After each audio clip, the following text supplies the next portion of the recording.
Welcome to the Click, Brand and Beyond podcast. I am Nisha Prakash. And I am Anup Kurup.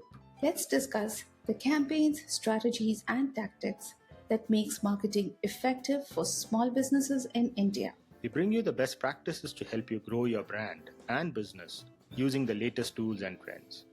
Let's get started. Hi, welcome back. And we are back again with Saju. So the previous conversation about entrepreneurship and discipline and all that was great. But then let's talk about the most important topic that is on everybody's mind, at least everybody who is on the internet, artificial intelligence. Trust me, it's not about artificial intelligence. It's about, I have a concern, right? We see a lot of AI and AI this and AI that, and every day there's 20,000 pieces of news that comes out and people are summarizing it. All that good stuff is happening. But then at the end of the day, we have like 5 or 6 platforms on which we are all active. There's Twitter, Instagram, Facebook, YouTube, Reddit, pretty much, right? And WhatsApp, kind of a communication platform in certain countries. Don't forget my favorite, LinkedIn. Yeah, I mean, how did I forget that completely? But then, yeah, LinkedIn too, right? So the thing is, it's within these platforms that 90% of or more of consumption as well as content production is happening. And I believe that thanks to AI, people who could not articulate their thoughts that well, but they had something to say, are able to do that now really well.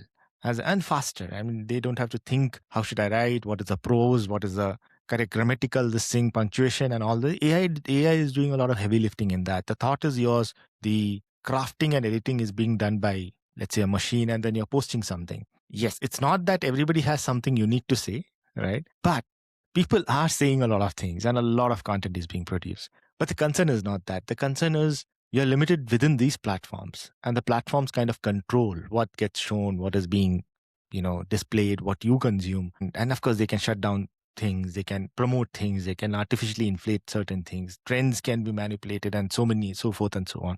What do you think, Saju? This content explosion and these brands, etc. What's your take on it? Well, I have to give a punchline to this. Content as a strategy is dead. I'll just start with that line. Content as a strategy is basically dead because you have an explosion, and I think the right word would probably be a tsunami of content coming your way. And what happens is when you have so much coming, then what do you focus on and what do you ignore? So human attention span, the fight for human attention span is the big fight right now. And most people, I think this is what I don't see a lot of people talking about is most people have chosen to disconnect rather than just mindlessly consume content. And yes, that's still happening. But more and more people are saying, this is just too much. I've had enough of it. If I want answers to something, I'm just going to go to ChatGPT or my favorite LLM and ask and get my answer. I don't need a guru or an expert to tell me this. I have the world's best expert at my fingertips on my mobile device. So if your strategy is I'm going to establish my brand, and I'm going to be recognized through my content, good luck, cutting through the clutter. So that's a huge challenge. How do you cut through that clutter?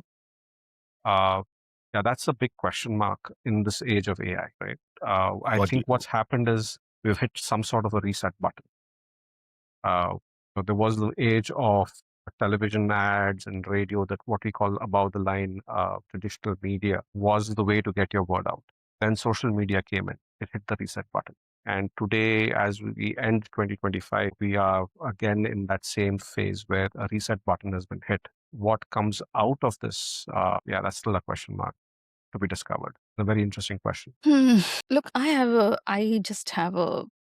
of the point of view that since, as you said, there is an explosion of content and there is so much happening all over the world and all across the world and across the distribution platforms that we use, social media, there is a fatigue settling in. And when you look at the content and you read through them, everything just feels so familiar.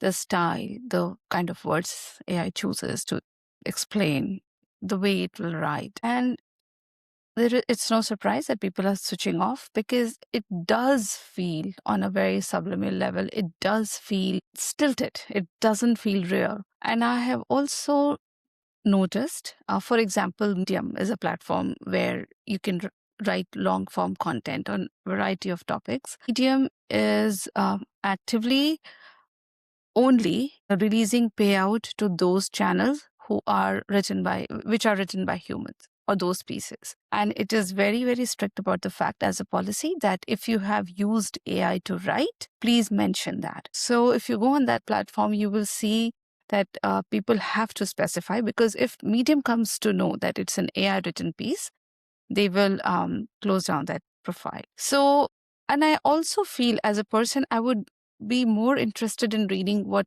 the other human has to say or what their take is. I'm not sure if you know that there has been a rise in people buying books and reading it again. People are going back to reading books rather than consuming that same AI written content. And I think we're standing at a very interesting tipping point, because whilst we are using AI extensively and we keep on talking about automation and maybe all of that, maybe it is good as an assistant.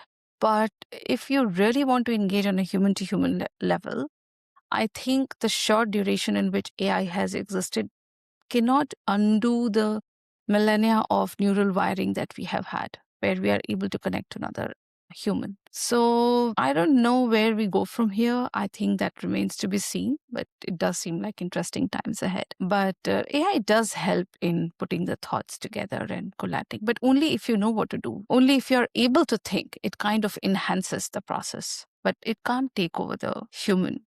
So Well, I should shelve the plan of that AI avatar with amazing voice. Please, Anup, don't do this AI avatar. It'll be so difficult to look I'm into. just kidding. I have a counterpoint to both of you, right?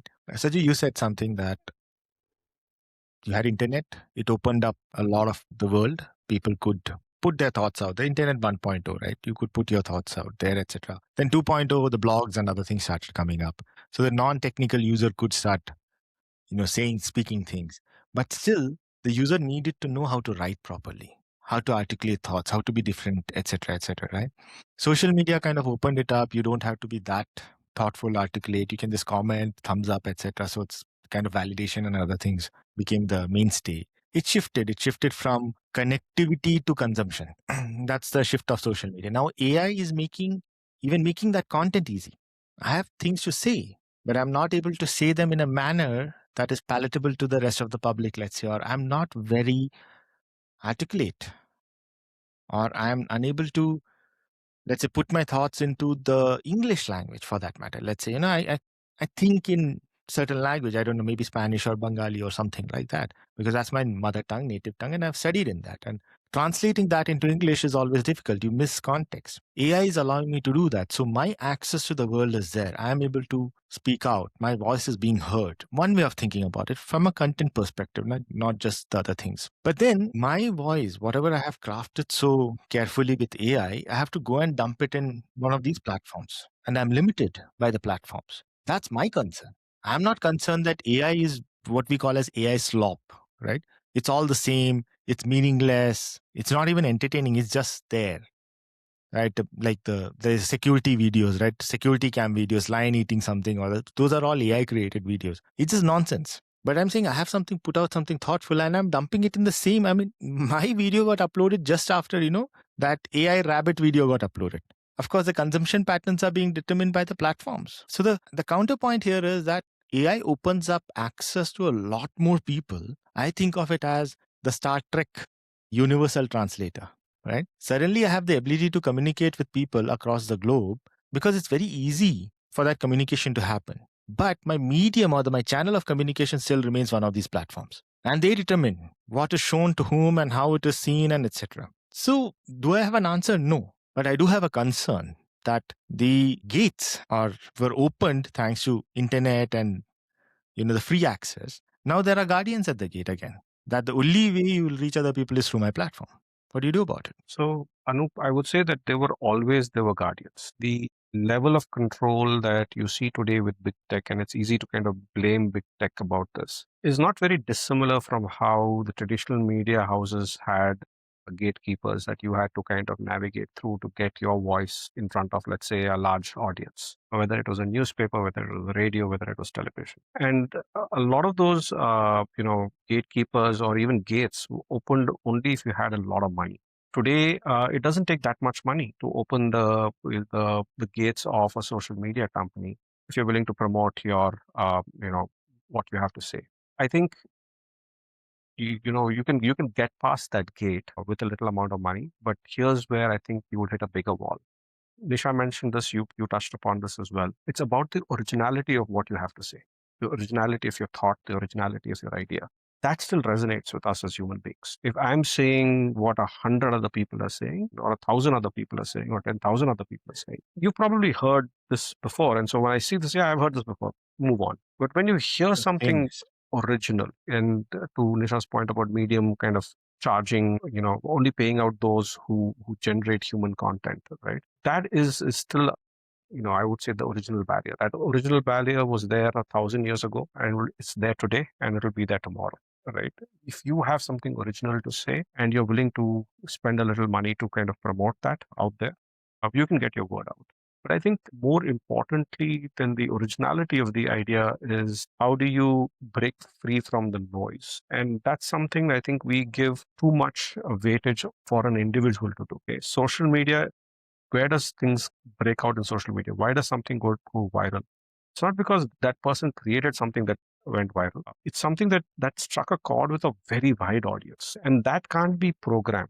As much as there are, these people offering workshops saying, "Oh, I can get you 1 million views," and so on. So we all know that consistent virality doesn't exist. In order to be consistent with your message, you need to be able to speak to a certain breadth. Some of that doesn't connect with a certain type of audience. There's very little that would connect with a universal audience. Right? And that's when it goes viral. When you have you have an original thought. B, you've connected with a huge swath of humanity that's online. And then not only has it connected, but people feel that urge to share it. That would be the third point, right? Not only did I like it and I'm clicking like, but I'm also sharing it with others saying, hey, you've got to see this, you've got to hear about this, right? And you are doing that extra step that very few people naturally do. When those three things come together, I think, you're going to be able to get your word out there. And the platforms are not going to be, going to be able to hold you back. They can throttle you a little bit, but if I post on 5 platforms and it's going on viral on 3, the other 2 better, kind of whatever guardrails, whatever roadblocks they're putting, they better get off that, because here's for them is a money making opportunity. What I would say is a big question mark for individuals is, do you have something original to say? Are you saying again for the sake of saying? Until you get at a personal level, I would say first have something original to say. Otherwise, just, yeah, I mean, listen, there's a lot more value to me as an individual in listening to others than from saying things out. I would rather talk less and listen more. But that's just me, I guess. Last time around, I was saying, right, the counter to artificial intelligence is human stupidity. Yeah, that's your And what we favorite line. sometimes what we call stupid is also different, right? And it's ingeniously hidden as something stupid, but it's usually not. And the virality, okay, I'll not talk about Again, virality right now. I have very different opinions on that, because we are, when it comes to AI, we are at an infancy level, infant level of AI is what we have today. Gen AI is not AI. There is intelligence. There is some amount of intelligence that is happening, yes, but it's it's a newborn child. It's a Wait reproduction. Wait 10 years. Yeah. Wait 10 years for when we have AGI, or artificial general intelligence. That's when you will start seeing the emergence of real intelligence, a human level intelligence. And of course, leap from there to ASI, or artificial super intelligence. That's when you will truly unlock, intelligence at another level itself. All this that we're talking about is, childish level intelligence. When we are saying that, the content has to be human, do you also notice that a visual platform like Instagram, for example, it has more human, more in terms of companies, it has, the founder led film or a reel does a lot better than any AI generated video for that matter. So when I'm able to see you as a person and I'm able to see you speaking, I think it will make more impact on me as a consumer or a potential consumer to be able to make my decision, because I'm also looking at a lot of other things. And I think we intuitively are able to sense the sincerity or authenticity or artificialness of an interaction. So AI cannot give you that. While it does help you make great content, but There is a I'll certain say yes innate and no. talent to it. I think I broadly agree with you. The exception is, so if let's just take an example of a startup founder. If what that founder is doing resonates with me, or if the company that he's building, the product or service that he's offering, it resonates with me, yes. But if it doesn't, I'm just going to swipe and move on. However, with AI content, I'll give you an example of something that happened yesterday. There was a very interesting AI generated video that I came across yesterday about a historical subject that I have interest in. And it was completely AI generated. They are not trying to hide it. I'm I'm fully aware it's AI generated, but it covered the topic really well and thoroughly. So I watched that entire video, even though I knew it was AI, because it was something that I was interested in. As simple as that. So I think I'll come back to the point that it depends on connecting with your audience. If what you have to say has an audience out there, then even if it's AI generated, I will listen to it. Maybe there's a historian who's researched a topic really well. He's an expert, but he's not very articulate. If that person can put his or her research into AI and say, okay, now make me a very creative, engaging video on this, right? A reel on it or a short on it, and help me get my research out. Yeah, that's fantastic, right? It's original. It's something new, and for those who have interest in that subject, it's brand new information. So I, as a history buff, would love to kind of have access to something which would otherwise be sitting on a library shelf gathering dust, and nobody has interest in it because the guy is thorough, academically brilliant, but not articulate and engaging, and doesn't know how to communicate his research to an audience. AI can do that job for him. Yeah, but I guess you're still circling back to the fact that somebody has put in the research, somebody knows how to structure Yeah, you have to be the original. content. I mean, Yeah, and there's no has substitute a for originality. human thought behind creating that video. Yeah, no, you were saying. It's a very interesting thing, right?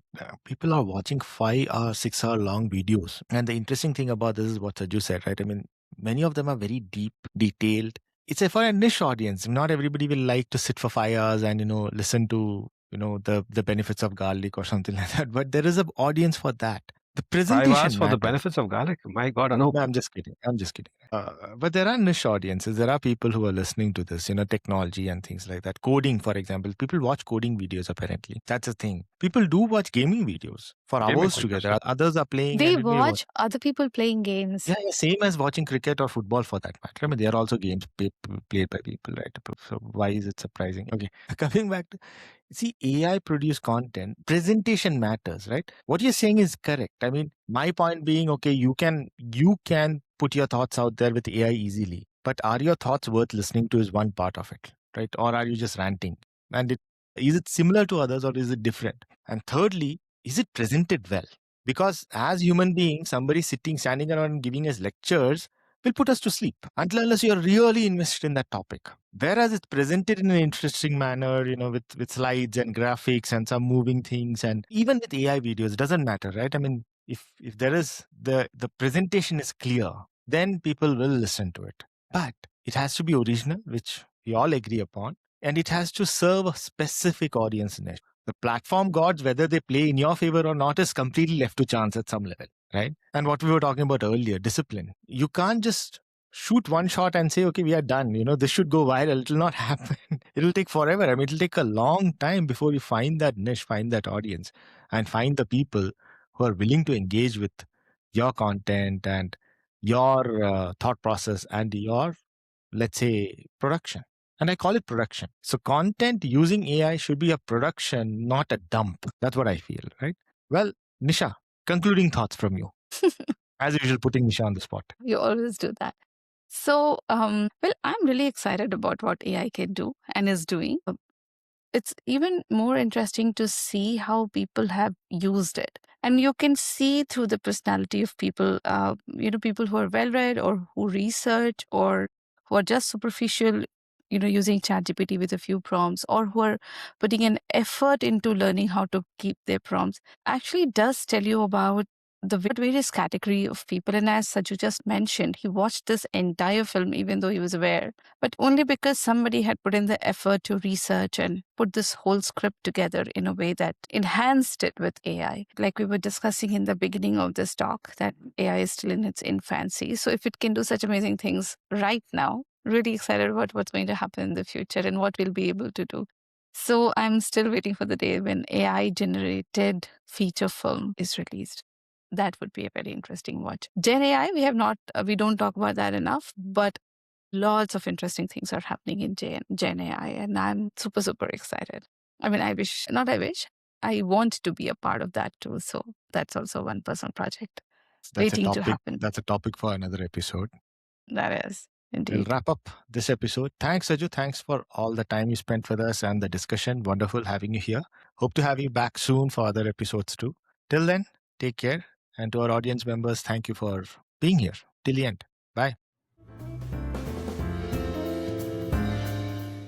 And that is it for this episode. I'm Nisha Prakash. You can find me at LinkedIn and my website, nishaprakash.com. And I'm Anup Kurup. You can find me at LinkedIn and my website, anupkurup.com. We will see you in the next exciting episode of Click, Brand and Beyond.